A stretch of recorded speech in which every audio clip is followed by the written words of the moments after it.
Hi అండి అందరికీ. ఇలా చూస్తూ ఉండగానే అయితే దసరా అయితే హాలిడేస్ అయితే అయిపోయాయి. ఇంకా స్కూల్స్ కూడా ఓపెన్ చేసేసారు. పిల్లలకైతే వాళ్ళకి స్కూల్కి వెళ్ళడం అయితే కొంచెం కష్టంగానే ఉంటుంది. ఎందుకంటే 10 డేస్ నుంచి ఇంటికాడే ఆడుకుంటూ వాళ్ళకి ఎంజాయ్గా అసలు మార్నింగ్ లేచిన వెంటనే టకటక స్కూల్కి వెళ్ళాలా అని చెప్పే ఫీలింగ్ లేకుండా ఇంకా ఇప్పుడు వెళ్ళడం అయితే కొంచెం కష్టమే.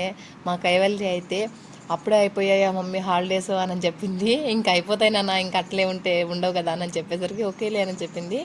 ఈరోజు మార్నింగ్ అయితే టిఫిన్లకి అయితే ఇడ్లీ చేసి చట్నీ చేశాను. ఆఫ్టర్నూన్కి అయితే వైట్ రైస్ మునక్కాయ పప్పు అయితే ప్రిపేర్ చేశాను. మా పాపకి అయితే మునక్కాయ పప్పు బాగా నచ్చిందంట. సో అందుకని ఇడ్లీలోకి కూడా మార్నింగ్ అయితే అదే కర్రీనే వేసుకొని తినింది. అండ్ ఆఫ్టర్నూన్ కూడా ఇంకొంచెం కర్రీ ఎక్స్ట్రా వేయి మమ్మీ అని చెప్పింది. తినేవాళ్ళు కూడా ఏమిలాగా అడగరేమో అని అనుకున్నాను, కానీ మొత్తం ఏం తినదు అసలు.